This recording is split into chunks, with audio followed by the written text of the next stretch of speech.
Solomon, it's great to have you on this evening. How are you? I am doing well, thank you. Okay, and so I must start by thanking you that you graciously accepted to do this because it's not one of those things that you do often. So we feel privileged that we're up there with TEDx. If it wasn't for my work, I think I would be hiding in the village somewhere. My work keeps pulling me out to do some public speaking. Yeah, but I'm truly honored to be here. Thank you for the invitation. We shall organize a holiday for you at Okeresi. Yes, actually, I want to go to that place. I want to go to that place very, very much. So I will join you. We want to go there with Ted, and I want to go there with Ted and Cimenta because we have an interest. So I think let me figure out which day. Maureen again is supposed to have sorted this out.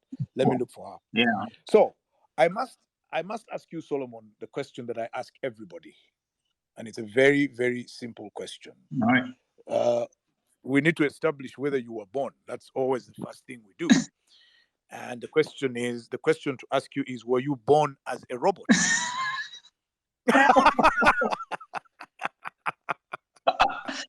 I get that joke every single birthday. No, completely human. About 99%. Oh. I cannot confirm the 1%. Now, when I was much younger, we used to have a dance called Robot. So I can't remember whether it was a precursor for break dance or something, but you had to dance like a robot. So, and then it was a cool thing to do. So I don't know if you ever knew about that. Absolutely. It's the only dance that I can dance because I have like 2 left feet. So it works very well. So you can't even do the shuffle? No, I can't. I'm really horrible at dancing. Which is why, for like everything I'm bad at, I'm like, can I build a robot to do that for me? And maybe one day I'll build a robot that can dance. And you then delegate it to them? Absolutely. Delegation. Good. Yeah. So listen, I've got a question for you. So who is Solomon King Benge? Who are you? Because lots of people are wondering, you're talking so big about this guy. Who is he? Wow. I honestly, yes. I really find that question hard to answer because I do so many things with myself. No, you can just say I'm a man. The story ends. I am an infinitely curious man. Yes. Okay. But basically, I am a social entrepreneur. I take great pride in the fact that I dropped out of my first semester at university, even though it gives me a lot of grief. Mm-hmm. So I am in very, very many fields. I thoroughly enjoy learning. It's just a part of who I am as my identity. I enjoy learning. I enjoy tinkering. I love creating. But my core passion is about helping humanity move forward, especially Africa. I feel like we have so much catching up to do as a continent that I am literally duty bound to this continent. So yeah, I am many things: artist, writer, photographer, roboticist, educator. Yeah, but my main work is robotics in education for Fundibots. Let me go back. Stephen Musoke asked a very interesting question during the tweet chat. I mean, he said, "We know you for robotics and science, but you actually read a lot. There's lots of other things to you, including enjoying your weekend. Mm-hmm. So these are the parts that make you complete, that make you a human being. Actually, let's first leave the robot. Yeah, Solomon the robot. By the way, did you come with Nigel? Nigel, I need to apologize to Teddy. Nigel needs to be rebuilt. The man has disturbed me so much. I need to build Nigel and put it at Raintree Farm so that he can leave me alone. So Teddy, one day you'll Nigel. Yeah. Okay. And then there was someone else who said you have a virtual presenter. So I created this project for YouTube. I was really excited about it. I was trying to explain artificial intelligence in very simple ways. I created this journey, this story, and created a pseudo AI that got me into a lot of trouble because people thought I had built Jarvis, like Iron Man. Mm-hmm. So yes, while it is a virtual presenter, it's not as proper AI as many people think it is. So I will Okay. definitely bring it back at some point because a lot of people are Uh-huh. for it. Yeah. But let's go back to what Stephen said to you. Remember the point he put to you on the tweet chat. Yeah. Stephen was okay. Can you expound on that? I mean, he said you have all these diverse. How is it that you have all these eclectic, diverse interests in science, robotics, art, photography, reading, this, that, the other? The only thing I haven't heard you say is coffee, but we shall get to that at some point. And maybe farming at some point, we shall persuade you. Oh, yeah. But the question is, how did you? So, what are all these other diverse interests that you have? Um, all right. So professionally, I have run a multimedia company, which means I am a 3D animator. I do video. I do video work. I used to do 2D and Mm-hmm. 3D animation, so we did some work for MTN. Some of our ads were really popular back in the day. MTN, UNICEF, um, lots of the media companies. I am also a techie, so I do some Mm-hmm. programming. I used to run a web development company, and right now I'm Mm-hmm. in education. But on the side, I enjoy Mm-hmm. writing, I enjoy painting, I enjoy photography. It's just like I like creating so much, and every time I see something, my first question is, can I do this? What happens is that I find myself going Mm-hmm. really deep into it and exploring Mm-hmm. so much in that space that I can literally come out like weeks later having picked up a significant number of skills. So I'm really, without feeling like I'm bragging, I'm really, really blessed that I can learn very, very quickly and very, very diverse things. Mm-hmm. And that has helped Mm-hmm. me broaden the scope of what I know. But what I do with that knowledge is to find ways to create, to make it better for other people. So I'll create things that help students understand better. I'll create animations that help people understand concepts better. I'll create photography, a Mm-hmm. story. I'll write stories to Mm-hmm. improve how people understand certain. Mm-hmm. Yeah. So it's So, eclectic, but it has some sort of there's some chaos to the madness. oh, there's some chaos to the order. Yes, yes, yes. There is some chaos to the there is some order to the chaos. Yes. So here's my, I guess I want to take you back. What was it about your childhood that you think is responsible for who you have become now? Ah, that is Mm. I love that question because the, the Yeah. work that we are doing at Fundibots, if I was to speak to us as a psychologist or psychiatrist, the work that we're doing at Mm. Fundibots is essentially me trying to save my younger self. Um, Okay. Okay. Okay. so I grew up in Bugolobi Flats. Bugolobi Flats, Bugos. Bugos, yes. Bugos, Uh-huh. Gazi, that's where I learned my Luganda from, and Mm-hmm. Najana Nkumbi. So in between those three spaces, I Yeah. found out that I was very, very curious about the world around me. I Mm-hmm. grew up in the 90s, so there was no internet. We basically had, I keep sharing those TV things, TV starts at 6 and closes at 11:30. And during the rest of the day, you're just exploring the world, right? So I was infinitely curious. I don't know if you can still hear me. My phone went off for a bit. Um, but hello, can you guys hear me? Yeah. I can We hear can. you, Robert. All right.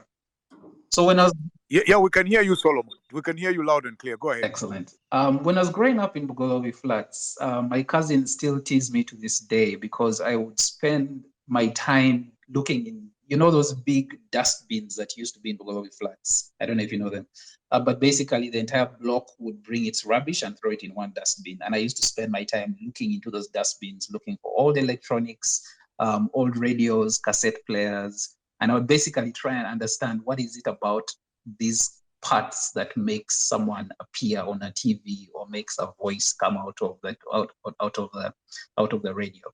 And this is me basically 5-6 years old. So I was really, really hungry for knowledge. And then when I moved to Lugazi, I would roam the neighborhood trying to pick up all the electronics, trying to, make those little lights come to life. I tried to from a telephone. But the big frustration for me was that there was nowhere to go. There was no place that I could turn to that said, come and learn, or come and we shall teach you. My biggest learning places were TV. I love movies and cartoons. So let me just be sure that I understand this. So for you, learning means getting to know things, internalizing them, and having the opportunity to practice them. Yes, 100%. But not just practice, but practice with a purpose. Okay. What do you mean with a purpose? So for me, I think knowledge is something that needs to be channeled. When we collect information and package it and disseminate it, we're essentially creating a context for using that information. Yeah. And so for me, knowledge is about having this thing and not just having it for having it, but knowing that there's a place you can channel it and put it in some sort of use case that can serve the world. So either you're making a radio or solving an equation or creating a toy. Like there has to be a reason why you're learning something. There has to be purpose. And that's why for me, purpose in learning and education is really important. So tell me about your schooling. Yeah. And the contrasts that you found. So you had these learning experiences out of life, out of being in those places, but you also went to school. Yeah. Now, where did you find the incongruence? All right. So let me give you a very stark example, right? I built my first robot in my primary 4. This is how? So this is 1993 or something. The date not very. So there was nowhere I could get this information from. All I knew was that I'd seen this thing on DuckTales. It's a cartoon back in the day, and I was like, that looks like something that could work like this. And so because I've been collecting motors and batteries, I was those kids who would make So I would make a wire car, and while other kids are driving their wire cars with a stick. Remember those steering wheels we used to use? For me, I was connecting mine to a battery and to a motor and just controlling it remotely, with just a wire. So you already had a drone. I did. Wow. Yes. So now imagine a child like me ending up in an academic system that tells you, first forget about all this creativity that you have in your head, read this paragraph, memorize it, and repeat it in an exam 6 months from now. Like that is literally the worst possible place I could be. So primary school was a little bit flexible, but I was really excited about secondary school because I'd had all this about chemistry labs and physics labs and biology labs. And I was like, okay, now I'm going to a place where experimentation is encouraged. And then I go there and there are even facilities for that purpose. Yeah, even facilities and teachers, and like I was so excited. I remember one of the first chemistry lessons. No, it was a physics lesson that I had. I was so excited that I spent like 30 minutes after the class just writing notes, right? Because it was just so much notes. Which school was it? I don't like saying where I went to because. Okay, we'll spare you. No problem. Let's continue. All right. You went to a school which had a lab. That's all that matters. I went to a good school which had a lab. Yes. So it was really, really exciting. But then it was still get this piece of information, memorize it, repeat it in an exam. I remember the pivotal Mm. point for me, the pivotal Mm. point for what Fundibot would become was this amazing book I Mm. discovered in the physics section in the school library. And it was this gentleman, Yeah. I've told this story 1,000 times, but it was this gentleman called Mm. Eric Lathwaite, and he used to Mm-hmm. do Christmas lectures. He would basically Mm-hmm. teach children about Mm. science in very fun Mm. and exciting ways. And he wrote a book called The Engineer in Wonderland. And because I loved reading, I knew Mm. the story of Alice in Wonderland, and he combined magnetism with Alice in Wonderland. It was just such a fascinating concept. And I wanted to do an Mm. experiment in this book. So I go to my physics teacher at the Mm. time and I told him, this is such an amazing book. Why can't we do these experiments? Mm. And then he takes Mm. one look at the book and says, this is not on the curriculum. This is not important. Please go and read your books. So for me, Wow. that was the moment when I realized, whether it was subconsciously or consciously, I realized that this wasn't a place for me. Like this was not a place where I could thrive. And this was my Right. S2. So the rest of the education was Yes. basically spent moving through the system. I was a fairly brilliant child in primary school, but eventually I got um, delusional with education and just Mm. I just moved through school. I spent 6 years in that school, which Mm-hmm. which was a good thing because it was really hard to spend a full 6 years in that school. And when Mm-hmm. I finished school, I didn't perform after like 13 years of excellent performance in primary and secondary school. I sort of did not do well in my A levels. And so I Yeah. didn't get the course that I wanted at Makerere. I ended up in Chambogo, didn't like what Mm. I got. But for me, it was another Mm-hmm. reminder that with the education Mm. system, your entire life is determined by one paper, not who you are. Yes. It's not what your performance has been, what your Mm. trajectory is. Progressive. Yeah, if you fail this Yes. one paper, you're basically done. Mm. That has basically put an inflection point in your life. So I was really frustrated. Right. I dropped out of my first semester, started teaching myself. Mm-hmm. I actually was very privileged to start working in a cafe, Cyber World Cafe, back in the day during my S6 vac. Mm. I got to the Mm. internet Mm. and there was no turning back for me. It was just like I had discovered a magical place of endless knowledge. So I dropped out of school shortly after that. And then Fundibot started like a few years after that. Did your folks know that you had dropped out of Oh, school? my dad was pissed. My dad was absolutely pissed. He was He mad, was right? mad. He was a disciplinarian and he was an academician. So for me dropping out of school, Oh no, no, no, no. I think You guys, you're in trouble, I man. think I think I broke the poor man's heart. I don't think he ever recovered from me dropping out of school. But I know that he would be very proud of me now. So there is there is Yeah, definitely. yeah. I mean, we all are, Thank you. and to be honest, Solomon, people like me bow for you, man. You have scaled incredible heights, man. You've done well. Thank you. Which takes me to the other question I think I need to put to you. So you you have very strong views on our educational system. Just tell me, where is it failing us? Where is it failing our kids, and how can we fix it? So, if you look at what the ministry has planned, and this is this is like it's like science. In theory, things look good, but in practical is when things start falling apart.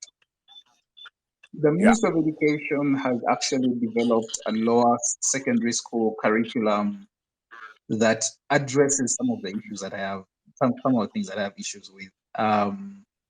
Implementation, Mm, implementation. mm. Where things are falling apart Yes. for us as a country, and many African countries have this problem. Number one, Yeah. teachers. The minute you Mm, create an education system where teachers, people who become teachers are people who are, most of them are people who have failed to get other careers. You're not a Mm. precedent for very poor education standards, right? The Right. majority of Right. people who join education don't want to be in education. They try to be an engineer, they fail to be an engineer. They try to do something, they fail to do it. Now, some of them have become brilliant educationalists. They've become amazing teachers. But the majority of them, they're just Yes. costing through it. So one, we need to have So they went there as a last as resort, last really. resort. They don't like it. They're not passionate about education. They don't even want to be there, but somehow they're in a class. Mm. Obviously, they're going to be absent. Obviously, they're not going to be able to teach Yeah. concepts well. Mm. There was a paper there Mm. was a document that a report that came out from the World Bank. I think it was representing a few African countries. But one of the most Mm. startling statistics from there was that teachers in, I think it was primary 5 or primary 4, that mathematics teachers in that class could not perform better than their best students in that class, right? It, it is heartbreaking. It is heartbreaking. So Let me just laugh. you have teachers who are underpaid. They don't want to be there. You're not giving them the resources that they need. Their pay takes forever to come through, and you have basically from the moment you say the word start, you've begun from failure. And I think that if we prioritize stronger filters for the quality of teachers that we get, if we prioritize better facilitation for these teachers, if we truly valued, for me, the people that break my heart in this country are teachers and medical workers. Like if we prioritize those Mm. two areas, we could thrive significantly as a country. So everything looks good in theory, but Mm. implementation is where things start falling apart. And I'm really, really hoping, I yeah. mean, I mean, we have secondary schools in this country that just don't have laboratories, and they're teaching science subjects. Yes. And one of the reports that I used to quote back in the day, and this is from, I think, National Council for Higher Education, it was a 2012 report. And one of the Mhm. statistics they shared was it was a number almost like 40% of students that are doing an exam, a practical examination in physics or chemistry, practical. Mm. They are Mm. seeing the equipment for their first time in a fun At the at exam. the exam that's determining what they're going to do next in their life. They are seeing Hmm. a piece of equipment for the first time. Somehow they are supposed to learn how to use it and use it well and then pass that exam. Obviously, they're going to fail. We have a higher than 70% failure rate in chemistry. All right. This is a Mm. report that I just read this morning. And when you go to rural schools, man, like Mm. it, oh man, yeah. Anyway, Okay. we Now let's come back. Let's come back into the real world. okay. I want to understand the mindset, the thinking, the mental process that led you to Fundibots. Yeah. What were you thinking? What was going on in your head? So after these frustrations that I had in school, right? Mm. This dream stayed with me, and I remember because I'd read something about So, sorry, before you even go there, which dream was this? yeah. So at that point when this teacher tells me that you know what, this is not in the curriculum, I basically began dreaming. Mm. I was like, you know what, there has to be a better way to do this. Mm. And because Mhm. my dad used to run a restaurant in Kampala that used to serve food, Mm. amazing actually food. Um, Mm. Mm. so as I was carrying my bucket of G-nuts and OD to go to the restaurant, this was I think at one of those holidays. I remember very vividly walking on Kampala Road and saying, "What if there was a place like this? You know, a place where kids like me, you know, could be nurtured Mm. and guided, and you know, teachers would say, yes, come, let us explore." And so it wasn't Mm. called Fundibot then, but that idea took root in my mind. I was like, you know what, if Mm. I ever get rich, if I ever get money, I'm going to create this. Mm. So Fundibots waited for me to first cycle through many things, through many businesses.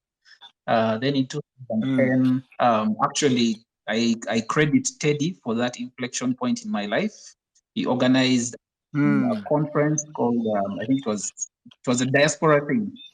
It was at Africana. Teddy remembers.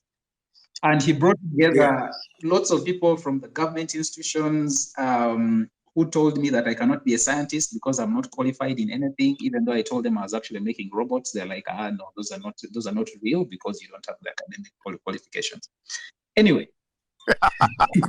Yeah. in that place, I met an amazing lady called Betty Kitui, who was running a program called Cafe Scientific.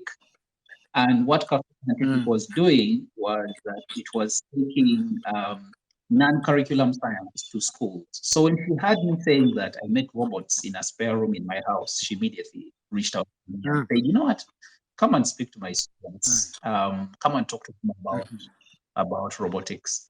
So I went there with Nigel and told it to the students. They were so excited. Betty was so happy. She was like, she has never gotten that kind of response from students. She kept inviting me to talk about, because I could learn very fast. She was like, you know what, can you talk about space? Can you talk about nanotechnology? So I would do my research, go and talk to the student. Profoundly had a beginning there. In 2011 is when I said, no, let me make this into a full organization. In 2012, we got our first grant from Google Rights, really amazing. And in 2014 is when I became an Echoing Green Fellow, a Shocker Fellow, and those two organizations helped me start Fundibots full time. So that's the thing. So tell me something, Solomon. This Science for Africa, what is your vision? What is it that you want to achieve with it? Two things. One, Yeah. the mission for organization is to accelerate science learning. So acceleration has two parts to it. There is the part where you need to catch up, right? You need to move very quickly to catch up with something that's already ahead of you. Something that's already moving. So the rest of the world is moving. Africa is moving, but the movement is a very slow pace.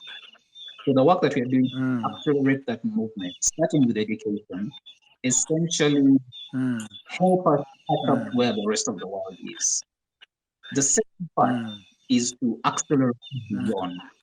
So one of the things that I believe is that with the right context, we can create technology that makes our continent superior. Right.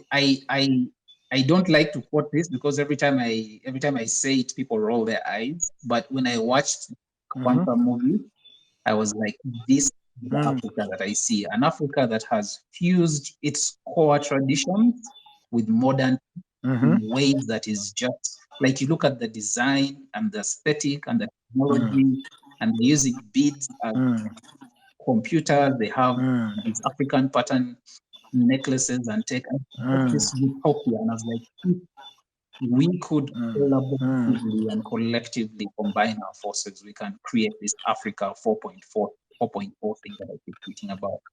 And it's basically Africa that has accepted its identity, an Africa that has an education system that's rooted in its traditions, and an Africa that's this is what we're going to build for ourselves, not just copying what's already out. So that's where I want us to go. So what's the story with the 3,000 students that you're involved with? They're actually 10,000 students that we have. What? Yeah, we worked with 10,000 students. We want to work with 1 million over the next 10 years. So it's going to be like, it's an insane period of growth. So we started proper work in 2014. And what do you mean by proper work? What's that? What were you actually doing? So essentially, Fundibot started as a hobby. It started as a thing where I would leave work early, go to school and teach. But in 2014, because of the support that I got from these two organizations, I was able to do it full time, basically, which means I could hire a team. We could have regular timetables where we would go to schools and teach more consistently around the country. So that's the scope of Undigo's work. In that time, we've reached more than 10,000 students. We've trained more than 370 teachers. We have worked with 175 schools. We've built a team that's now about 50 people. But what we are doing basically is two fronts, right? Actually, we streamlined our work now. So now we have the work that Fundibots does at home, the work that Fundibots does at school, and the work that Fundibots does for work. So at school, we teach students robotics. So we'll go to a school and teach robotics. Maybe it's a Saturday, maybe it's an after-school program, maybe it's a holiday camp. But we basically get students together, teach them how to build robots, get them excited about science, either through the football program or a dedicated training program. But we are also developing something that is designed to be intra-curricular, meaning that we are building tools that sit inside the national curriculum. So this is the pilot that we are running next year, that the one that is targeted for 3,000 students. So that particular program is basically, if you look at the curriculum, the science curriculum, physics hasn't changed. That's because things like gravity haven't changed, right? Chemistry hasn't changed, elements and atoms have changed.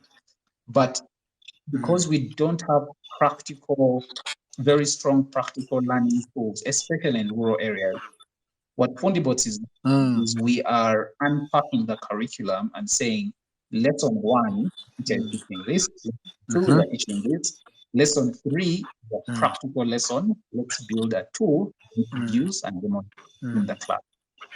So that curriculum enhancement is a pilot that was supposed to have started in 2020, got disrupted by COVID, was supposed to have continued this year, got disrupted again. So we're hoping it will start in 2021 when we reach our hypothetical 4.8 million vaccination and schools reopen. No, they are now 7 million. Are you serious? Well, they've gone up to 7, so good luck on that one.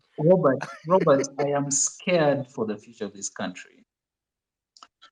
Tell me why. We have a generation of kids right now that have either abandoned school or have fallen so far behind that it's going to take them at least 5 years to recover.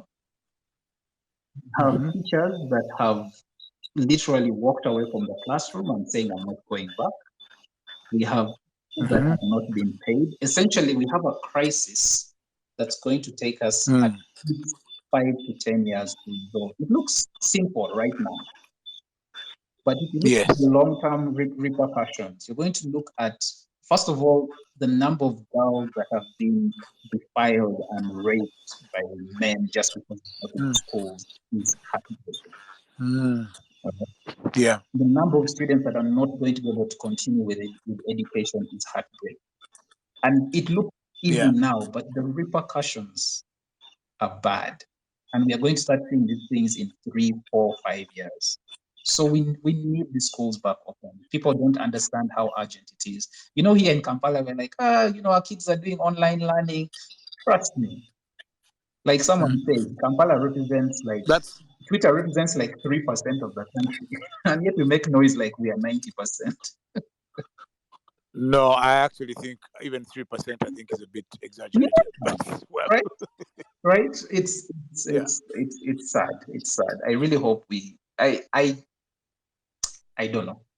I get very passionate. Okay, so which Solomon, it neatly takes me to my next question, and which is, from where you are, what future do you see in the world, especially with education and technology? What is that future that you see? So the traditional classroom the history of the traditional classroom was designed to prepare us for work, which is basically sit, listen to someone, talk, repeat what they've said, and you receive a certificate that shows that now you're competent for this thing that you've been learning. The future that I see for learning and for work is Mm, more intuitive, more peer-driven, more interactive. You have things like virtual mm, reality that allowing you to explore new places without leaving your desk. You have AI mm, and machine learning that's opening up new avenues where learning can be highly individualized. So think about the education mm, now. You are 100 kids in a mm, classroom. You have one teacher, and that mm, teacher has to command the attention of all of you, but also has to keep of every mm, single one of you. And most times they just don't. They're like, ah, no, mm. this one, let's just push. They basically divide you into streams of people who are clever, daft, and dafter. And then they choose their focus, right? Like. Yeah. But with AI and machine learning, you can have one machine that is basically paying attention to every single child in that classroom. Right. A program that's telling the teacher that this person needs help with this. A program that's telling their peer that this person could you need some help with this. You seem to be good at it. Can you help them? You know, Mm, mm, I see mm, a future in mm, which all these things that we are so afraid of are actually helping us become wiser, more knowledgeable, have more access to learning, but also opening up new mm. opportunities for exploration of the world around us. Uh, Solomon, if you, I mean, had to talk to somebody like me who is a parent Mm. and I am involved in making decisions or choices for my children and preparing them for the future, what if you sat me down, what would you tell me? First of all, I would say do not impose your views and your perspectives and your traumas on your child. I think more like the traumas. Leave those traumas in your own past. Um, Oh my, yeah, and I have many of them. yeah. You see, the thing is, First of all, you remember what Latim was saying when we used to have when they would call you and you have to go in two shots. Man, we were yeah, beaten. Eh? We yeah, were really beaten. those Anyway, were tough so, days. yeah. So Um, sorry. So so first, you go on. yeah. So first, do not impose anything upon your child. Your child is infinitely unique. You're basically the minute you start imposing things, you're creating boxes and boundaries around this person with infinite potential. A lot of parents have this thing where they say, I want my kid to be a doctor, I want my kid to do this, I want them to learn how to code, and all that is amazing. But do not dictate the direction that they take. If they want to play football, let them play football. If they want to build a car, let them build a car. If they want to be a ballerina that's playing soccer, that's perfectly fine. The thing about learning and knowledge is that eventually the things that you're passionate about rise to the surface. But you will never know the true extent of your child's potential if you limit them. But by giving them all these opportunities, you're basically saying, let us see the real you that comes out. And once that real them comes out, first of all, learning at a very young age is very experiential, right? A child learns by touching, by seeing, by doing, by repeating. So because they've had such a wide interaction with so many things, their knowledge comes together in very, very interesting ways. And so you might find, Mm, yes, they liked ballet when they were young, but now they want to be mm, a roboticist. And then you find that suddenly 5 or 6 years yes. in the future, they are creating a machine that can help ballerinas with some issues that no one might have noticed because they're not a ballerina who's now doing robotics, right? Yeah. Yeah. I see it. The advice that I give parents is let your kid be a kid, but nurture, Mm, guide as much as you can without placing boxes and limitations. They will eventually learn mm, something that they love and something that they enjoy. And hopefully, the thing you mhm, also enjoy so you can help them more. But if it's not, that's fine. That's how humanity collectively moves forward because one person decided to pursue a passion that was outside of the boundaries of what is normal. and then suddenly humanity is better off for it because this person chose to tread a path that wasn't part of the status quo. Yeah.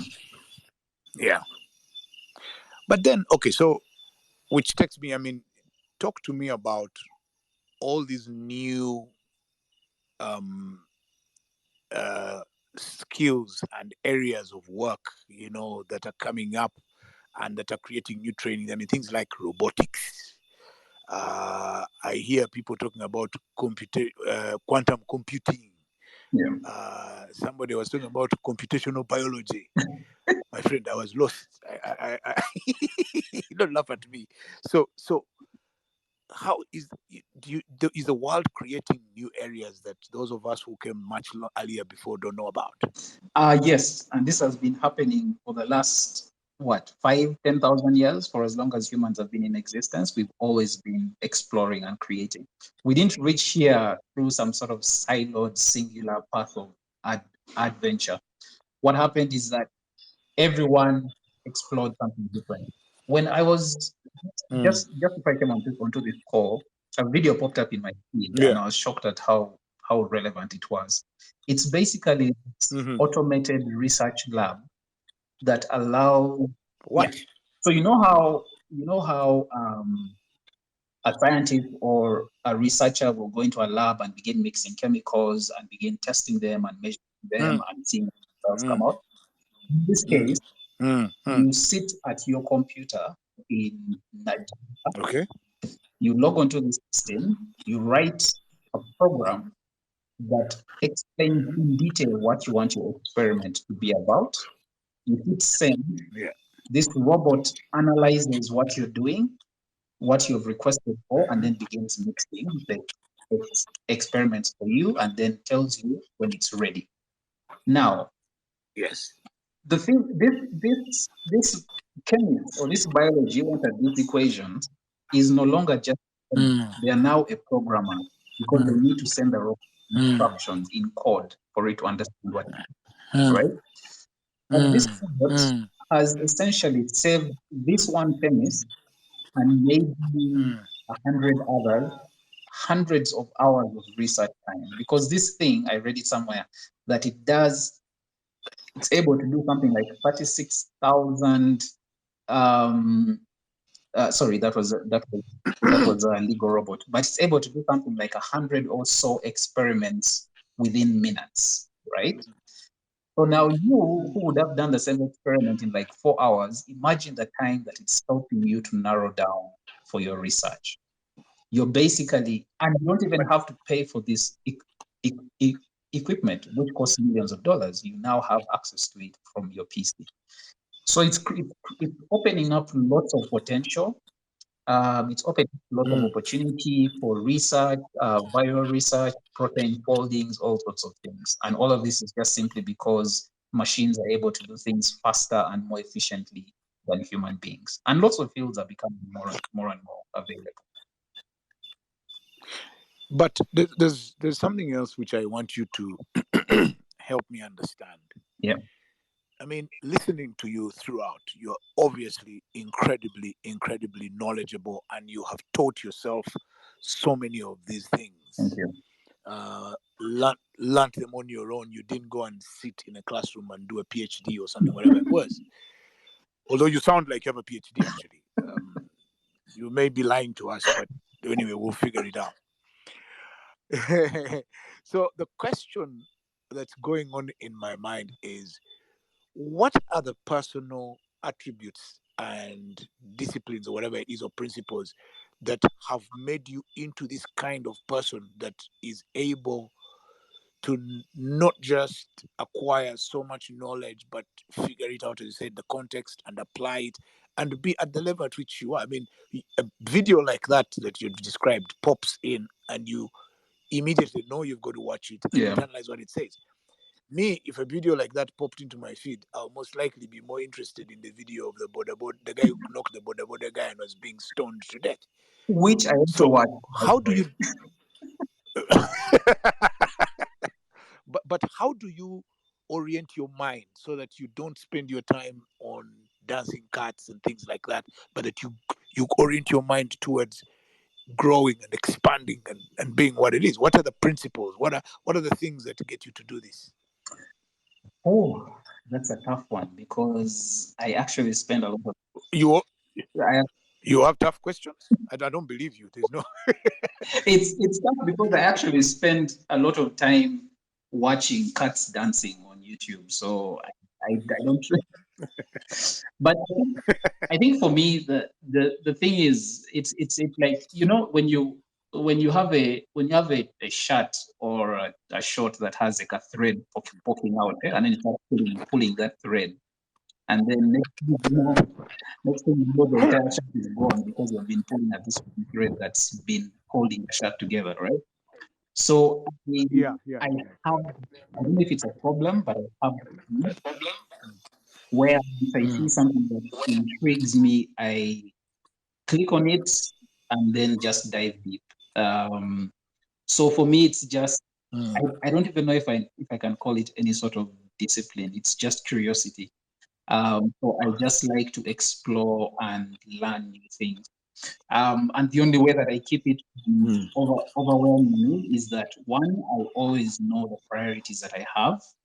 So if there's this thing that I need to do today, I know that that is a priority. Whether I do it at 6 a.m. in the morning or at 4 p.m. in the evening, I always keep it on top of my priority list.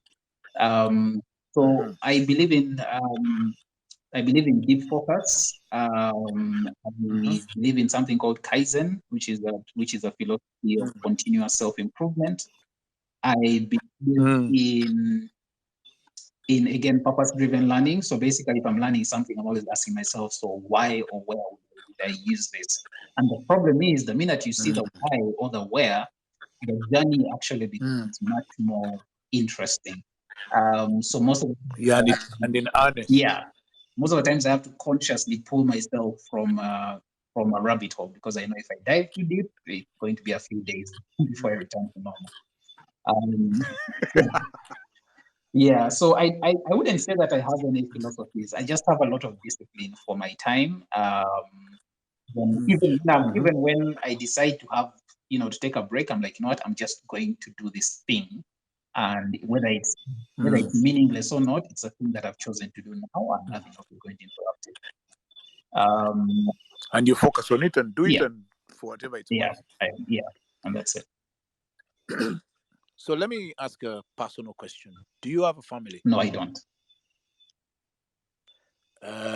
Any plans? Yeah, there are very, very strong Oh, plans. Okay. There are no candidates yet, so we can mobilize. I know a few people. Some of them are even on these spaces. They have started warming up. I know like 3 people on here that are trying to hook me up with, and I don't know if one of them. With something. Yeah, I But can see them. the reason I am asking is really because the next question is if you are blessed with a child, okay, Yeah. or children, and they all did a Solomon on you and just dropped out. Yeah. So first of all, would that situation arise, and if it arose, how would you deal with it? So my kid brother just started university recently. Online, actually, I think he's in class right now, remote learning, COVID, all those things. And one of the things that I told him was that, look, I dropped out of school, and I would advise you not to drop out of school. You don't have technical. Why? Why? Yeah. So here's the thing, right? And I'll give very, very kind of specific, but without any details, some examples. I have been shortlisted for so many consultancy contracts, but there's always a roadblock. And that roadblock is, do you have this academic qualification, right? And the problem with that is that academic qualification is not an indicator of the knowledge that I have. And your competence. Yes, exactly. And I look at some of the successful hires, and I'm like, I know objectively speaking that I'm definitely better than the person, but that person had that one paper that was a checkbox that someone in HR or procurement or something needed to check before that document, before my application could move forward. So we live in a Yeah. world that is broken with systems like that. Systems where if you have this thing that's missing, you're not going to very far. I am lucky because I have been self-employed since 2003, so I've never really felt the weight of not having an academic qualification. But for many people, it's imperative that they have that. But the thing that I always add, right, is that get that paper, get that degree, but get it with an knowledge Yes. that the education system in this country of ours will not justify that paper. You Yes. will have a degree in computer science or a degree in whatever it is, right?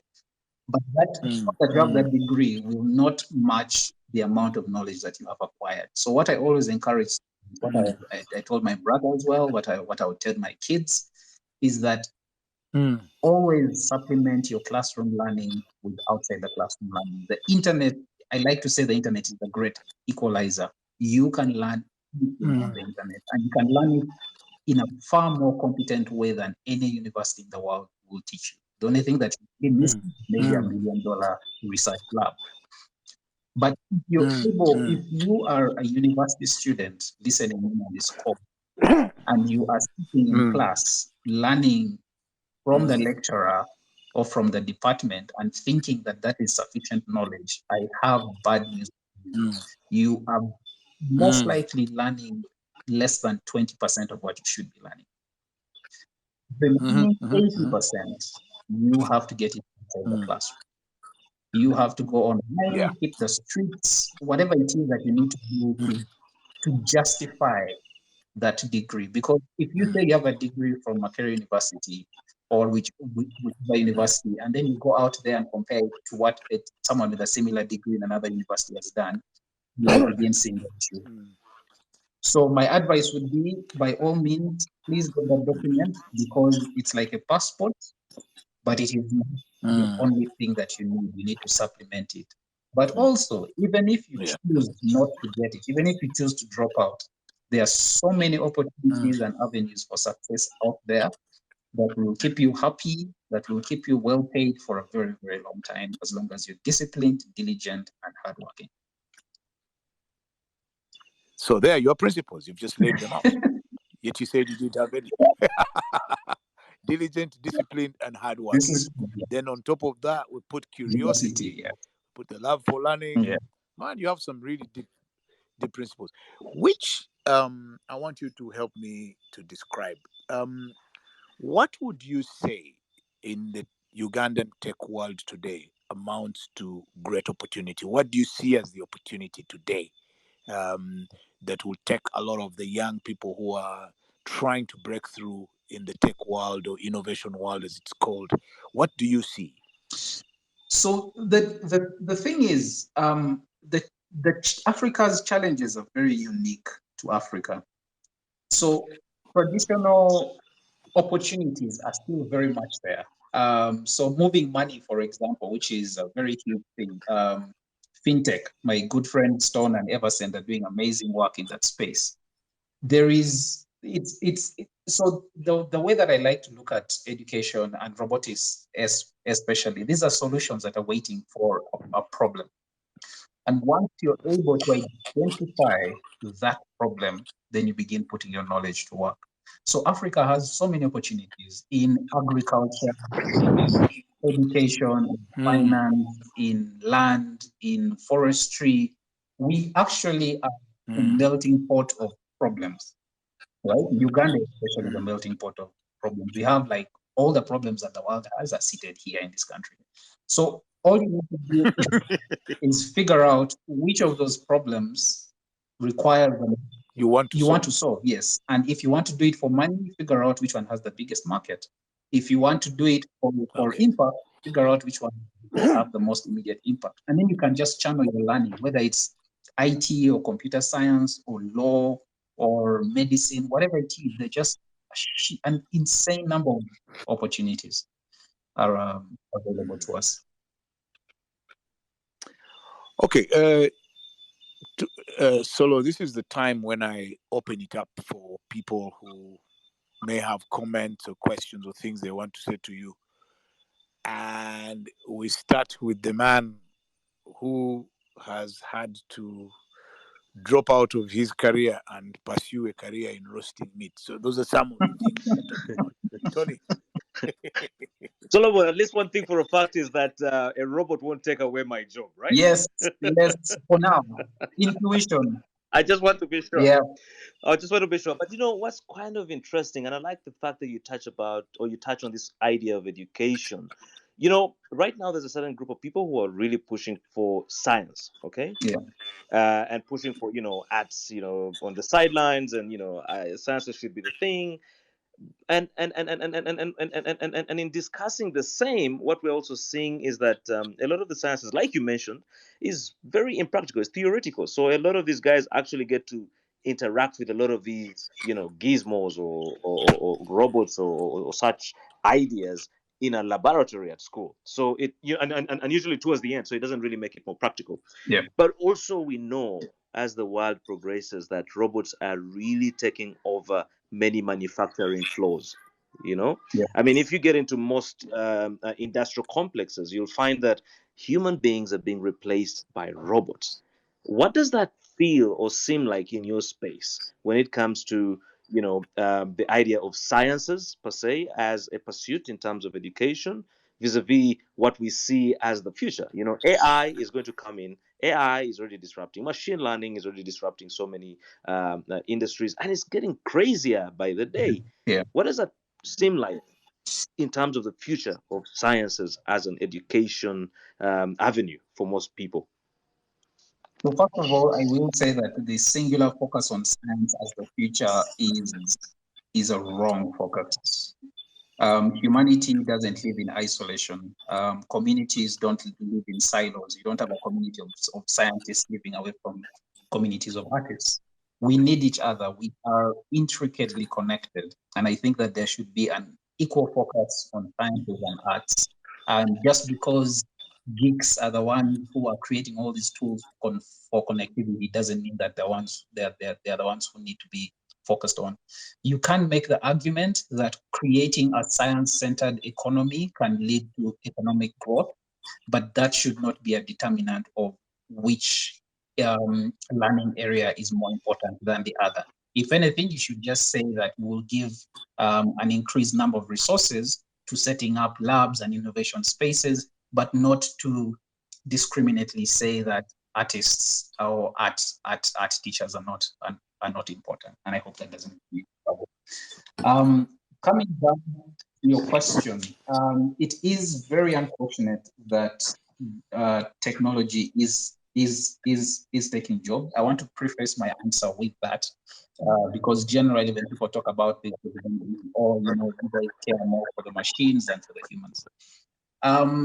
So yes, there is a drastic change in the workforce, and we need to respond appropriately. However, having said that, there are significant times in history where we have had problems like that. And I like to go back to things like the printing press, the spinning loom, the assembly line, the internet, computers, etc. All of these at some point were seen as a threat, and there were lots of protests and I think riots in some places. But when you look at each of those industries, Yes, the invention. they were led by a man called Ned Ludd. Yeah, the Luddites, right? Yeah. Luddites, yes. So you look at someone who wants to ban a printing press because it's taking away jobs, and then you look at what books have done for the world now, and you see the vast increase in knowledge, but also that exponential growth in jobs, including our very own Amazon, which wouldn't exist if books hadn't been invented, right? So there are lots of opportunities. Unfortunately, there are going to be a really devastating number of casualties, and this is where generally governments need to pay closer attention, right? Like, how do you reskill the workforce? How do you create education systems that prevent people from being stuck in very linear jobs? How do you create an environment where people are actually able to adapt, where people can learn how to code or can learn how to refactor their learning in very interesting ways? So there are opportunities. There is definitely going to be a very, very tricky time. Lots of countries around the world are beginning to see this. The legal fields are beginning to see the changes in how information is filtered through robots. A robot can process almost 30,000 documents in the space of 1 minute and find the file that you're looking for. But at the same time, it creates opportunities for us to create more meaningful work for people, because most of the work that these machines take are work that is menial, tedious, dangerous, low quality, etc. And the hope is that with the advent of these tools, that we will be able to find more meaningful work for people. But it's going to be rough. I cannot deny that there are going to be quite a lot of issues down the road. And my hope is that every single government out there is actually paying attention to this and taking care of its citizens so that they can handle the transitions very well. Wonderful. My next person is somebody called J.P. Torach. Alice, JPT Orach. Hello? Hello? Yes, guys. Alice? Yeah, I'm on. Okay. Did I get your name right? Yes, you did get my name right, including my nickname. Okay, good. Go on. Yeah. Solomon, how are you doing, man? I'm good, Torach. How are you doing? Good. It's always great to listen to you. I love interviewing you to bits. And I was just listening to you. Honestly speaking, I think we are brothers from other mothers. Yeah, you can say that again. You guys sound the same. Yeah, we are definitely singing from the same hymn book. There's so many things you chalked off, and I liked that last one of the comments you made towards Robert as well about not exacting his traumas on his children and whatnot. And one of my favorite quotes when it comes to education comes from the Hebrew, and they say, do not do not exact your children to the education that you knew because they're born in another time, and and that's the one thing it seems we have failed to snap out of, especially where the education system is concerned and how it's ending up actually. Pun unintended, we are producing robots. True. Very true. But they're actually not, robots out of school. So I don't know how you're going to help reprogram them, Solomon. But yeah, I have to say a lot of the students coming out now are just robots. Very, very, they lack creativity, problem solving skills. And you, as you pointed out, also quite clearly, the problem stems from the teachers. Yes. And the sooner the teachers, the sooner we get this thing we call education system back on road. Yeah. But yeah, Solomon, really loved what you're talking about, and honestly, best of luck. And anytime you need my help, anyway, just let me know. Thank you so much, Torach. I appreciate it. Wow. Yeah. So let me bring in Geoffrey Mutabazi. Hello, thank you, Robert, for the great discussion, and thank you, Solomon, for sharing your story. Firstly, I would like to say that it's really great that you're building a pipeline for the tech startups, the hardware startups that are building solutions for the African continent. But on the other side, I would like to maybe ask two questions, and one goes to about pretty much hiring. So how do you hire technical talent, in a sense of there's a lot of self-taught people, and those could be really interesting, people like you, but then there's a lot of people who have studied and gotten qualifications, and as you know, with tech or hardware startups, you really can't afford to make a lot of foolish mistakes on product, because the mistakes are more expensive than in software startups. So there's a lot to lose if you get the wrong person. Secondly, I would like to ask about the hardware development journey. So I was talking to CK some 2 weeks back, and he said he was, having a discussion with an ecosystem builder who said he has run innovation programs across Africa, and the one thing that always stood out is Uganda had the most hardware specific ideas than all other countries. So apparently, we have a lot more hardware entrepreneurs than most of the other countries in Africa. But how do we harness this? Are we going to go the design route, designing hardware, or can we afford to go the manufacturing route? I'm currently manufacturing from China and designing locally, and also making some modifications, aftermarket modifications locally. But what do you think would be the right or the most feasible route for building hardware or building hard tech solutions in Africa? So yeah, those are my two questions. Otherwise, thanks for the discussion. Okay, Yeah. Solomon. Thank you very much, Geoffrey. It's good to hear from you. It's been a while since we caught up. We should have a catch up soon.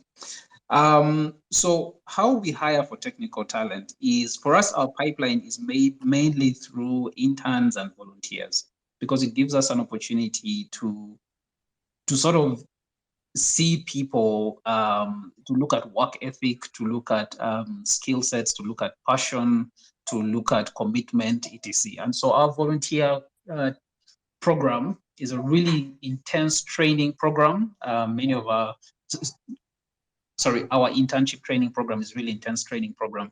Many of our interns have told us that they've learned more from us in those 2 months of internship than in 3 years at university. And that is me quoting them directly. So we like to look through that for talent. Obviously, we can't take all of them, but when opportunities arise, there's always a pool of people we can look at. I like to hire more on the side of passion and curiosity. And for me, this is normally represented by, the kind of experiments that people are doing in their own free time. Never ever hire someone based on a class project, because there are probably like 50 people who've worked on that thing and you can't tell what role they played. So I like to see the things that people do in their free time. And so you'll find someone is building something at his home or coming up with an experiment or something, and you can see that this is being driven by their passion and by their curiosity. So the paper there, the degree is an added bonus. Regarding hardware development channels, this is actually surprising to me. I'm not really well plugged into the hardware development ecosystem, mostly because I'm so focused on building our own production facilities. But you absolutely cannot beat the manufacturing efficiencies that China has. Like, China has been building its production capacities for the last, 5 decades. They have created such efficiencies within their production chains that you absolutely cannot compete with that. Where you can stand out from China is things like quality control, is things like robustness of product, etc. But for every single thing that you're building at whatever level of cost, China will always be better, will always be more efficient. So the thing that we can do as a country is, one, we can say that we can pride ourselves on a made in Uganda product, which is a brand value on its own. But when it comes to hardware tools, things that people are going to use, they don't just survive on brand value, right? At the end of the day, does it work the way it's intended? And will it last as long as I can expect? Once those things fall apart, You can advertise Bobo as much as you want, but if I've bought a pen from you and it dies after 3 days, I'm not buying that pen again. And so the market forces will determine how successful this hardware growth is. Obviously, governments prop up a lot of industries. So that funding from the government can be very helpful for us to build a production ecosystem. I see all these industrial parks coming out, but I'm yet to see like actual commitment towards the incubation space for hardware development, right? So if we were to choose where to put our energies, I would say that for the sake of efficiency, for the sake of scientific innovation, our best focus is in product development, is in product design, right? We can create something that is so uniquely ours that cannot be recreated elsewhere simply because there is no context for it. But when it comes to manufacturing, if you're looking at efficiency, cost, speed of production, just ship the thing to China, wait for it to come back, assemble, and you're good. You can 100% set up a hardware production facility, but there are so many roadblocks for us, especially. One is things like material sourcing. It's going to be very expensive to get those materials in here. Things like utilities, water and electricity. You cannot run a manufacturing plant when every day Umeme is saying people in areas of this place, right? There are so many things that need to come together for you to have an efficient hardware production center. So if we were to make the decision now, I would say design. If we had like a 5 to 50-year plan, I'd say that we can definitely work on producing manufacturing capacity. Lindako. Hello. Hello. So, yes, Solo, you're still there. Yes, I am. I hope. Solomon, are you there? Yes, okay. I am. Yeah. I want to bring in Kakoza Alan, Digital Klaus. Yeah, thank you, Robert. Yeah. And actually, my what I wanted to just a thank you to Solo, and because personally I'm also into robotics, don't on the hardware robotics, the software robotics, which is automating processes and all that. But the worry, and Solo did answer it very well, because most of the worry comes in like the current workforce, the human workforce, their jobs are going to be replaced and all that. But when you go back, when computers were like just introduced, that's the same mindset people had. They thought that the computers are going to take away their jobs, but then at the end of the day, they just needed a little reskilling and upskilling so that they can learn how to use the computers and work alongside them. So this is the same. Maybe when it comes to the industrial franchise, yeah, the robots do substitute the people, but when it comes to things like automating the normal processes, then people can, when they reskill the people, then they can work alongside the bots, the robotics and all that. That's what I wanted to put across, and thank you for the opportunity. Thank you. Okay, let me bring in Eric Peter. Somebody called. Okay, let's see what Oscar Kamukuku. Oscar Kamukuku. Can you try and talk?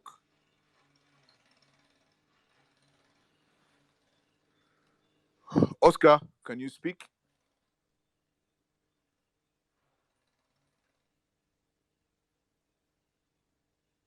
Okay, I think we can't get hold of Oscar.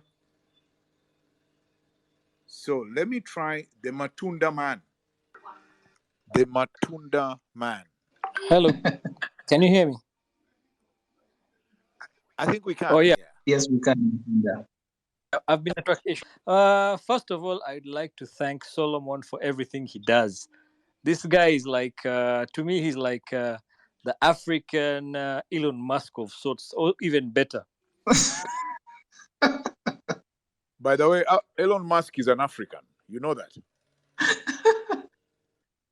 Because he's working with the Elon Musk is an African. Africa and adoption of cryptocurrencies. And then what do you also think about humanoids? I know I asked you this question earlier, but you really never gave me a good explanation. So what do you think about Africa and cryptocurrencies, and what do you think about Africa and humanoids? Okay. Thank you. So, Solo, shoot. So cryptocurrencies creates a very strong. Okay, so the blockchain on its own creates a very interesting opportunity for Africa, especially with the whole distributed ledgers. It essentially means that we can have records that cannot be changed, modified, corrupted, etc. And so you can use that in very interesting ways.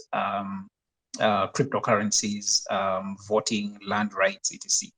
Cryptocurrencies specifically open up a whole new dimension for money, both good and bad. But essentially, it creates an opportunity. It's basically like mobile money on steroids, right? You can transfer money across the entire continent in a matter of seconds. So I think it will create an interesting liberation or democracy from traditional finance systems. The problem is that because our governments are very authoritarian, they are very likely to clamp down very, very hard. I mean, you're looking at the more liberal governments already struggling with laws and legalizations. So for Africa, it's going to be really, really tough if our governments decide to clamp down. We already saw what happened to Nigeria. But I think cryptocurrencies creates a very unique opportunity for the unbanked in Africa. Once we can get past the technological hurdles. I keep saying that the person who makes cryptocurrencies easy for someone in the village to use will be the one who will win the fintech space in Africa. Right. Let me ask Doreen DF Namutebi. Hi, Robert. Hello. Hi. Thank you, Solomon, for today. I mean, I like what you talked about. You remind me of my personal person because he's into what you're doing. But what I wanted to say was to add on to the sourcing in China, and I think with today's modern world, China is one of I come from a fashion background, and here in the UK, a lot of factories have been manufacturing in China. One, because of cheaper production and advanced technologies. China is very technologically advanced, and you are guaranteed efficiency in production. I'm currently sourcing a product in China, which I designed myself here in London, and within a week, I received my sample. And I was amazed. I was just like, wow, okay. But what I'm trying to say, and what you said, like you can design your product in Uganda, and with modern technologies, you can have the meetings online on Zoom and Skype. So you don't actually have to travel, spend money on tickets like people used to do years ago. As long as you have your internet, you can speak to your factory in China, exactly what you want. They'll send you the samples. If you're happy, then they go ahead with the production. So that's just wanted to, to add on to that and maybe give confidence to people out there who probably wondering, okay, how do I, source a product in China or anywhere really. But yeah, so that's what I wanted to add on. Thank you, Doreen. Okay. Yeah. Thank you, Doreen. So Solomon, yeah. Do you want to say anything to those comments? No, I completely agree with her. I think that once you look at efficiencies of production, it's really hard to beat China. So there's something in our world called PCB design. And in order for us to be able to mass manufacture PCBs, it would would have to figure out how to deal with chemicals, how to dispose of them efficiently, etc. But we can ship the entire thing to China and they'll send you back a PCB board in like 12 days, shipping aside, and it will be perfect. Literally, it will be exactly what you wanted to create. So by doing that, you significantly reduce on the production time. To use the same pun that Alice used, the Chinese are basically like robots. Those guys are super efficient, man. So, Solomon, you've been in this space for a while now. The innovation, the science, the robotics, and you've been watching a lot of people do their innovations and whatever. What challenges do you see that a lot of people in the innovation and tech space have to grapple with, and what is it that places like government can do to remove these challenges so that the country, not just the kids, but the country can benefit from these innovations? So this year particularly was a pretty tough. Yeah. I remember for the first time in my life, I shared this in January when our internet was removed. We all sat in our homes and looked at each other and realized we are powerless. That was the first moment in my entire life where I have thought of leaving this country. It's like, wow. I've always been told that, oh, you should go to China, you should go to Japan, you should go to the US, the opportunities there, you'll thrive, etc. But I'm always saying my work is in Africa. It's just what I've chosen and what I want to do. But for the first time in my life, I basically said, I'm done with this country. And for me, that was a representation of how much we have been stifled. If you're in a place where internet can be removed for 5 days, one, very few investors are going to be interested in investing in your work, because they're like, look, we don't know what you guys are doing. If you're building an internet company, we don't know. I mean, why do we give you money, right? So ways in which this government needs to help innovation thrive. One is outside of my control.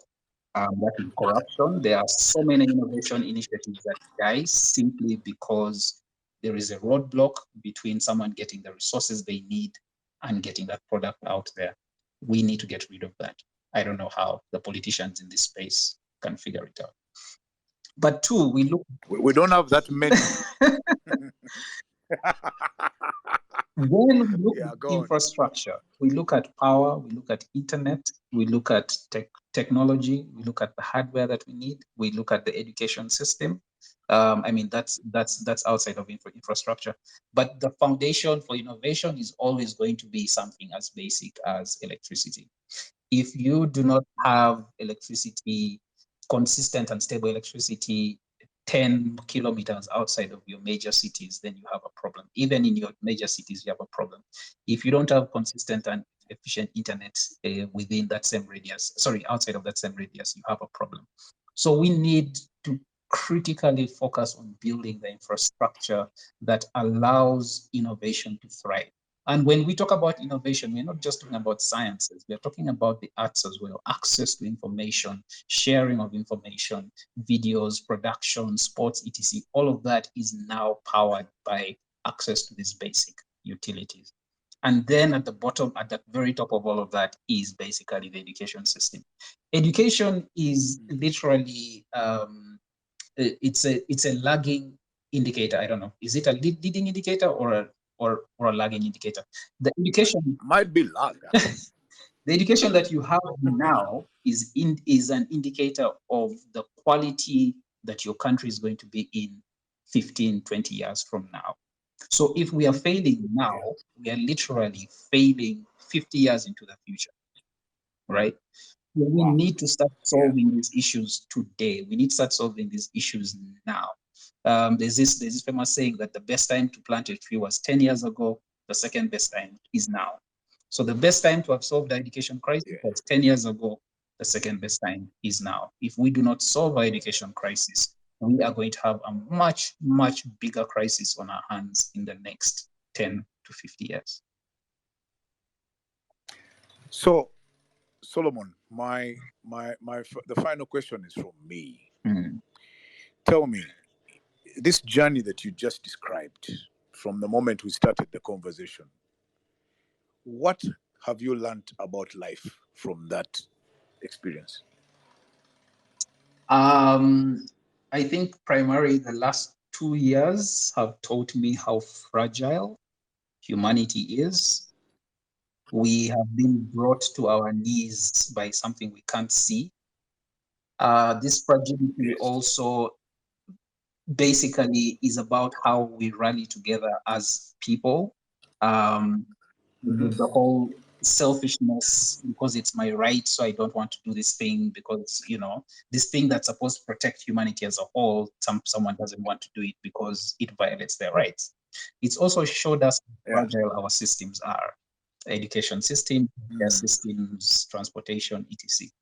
And so everything that I've learned in the last, 30-something years of trying to solve problems is realizing that each day these problems become more urgent. So for anyone out there who is basically saying, oh, there's this thing that I wanted to start that will help people, and you're sitting on it, realize that every day that passes, that problem is getting bigger. That issue that you're thinking about solving is getting exponentially larger, because we need people like you to step up and say, you know what, I'm going to stop this gap from widening. And all it takes is your one individual effort, your one individual decision to help move humanity collectively forward. Solomon, like I said at some point in our conversation, I'll say it again now in front of all the hundreds of people that have been listening. I bow down for you. Thank you, Seriously. Robert. Thank you.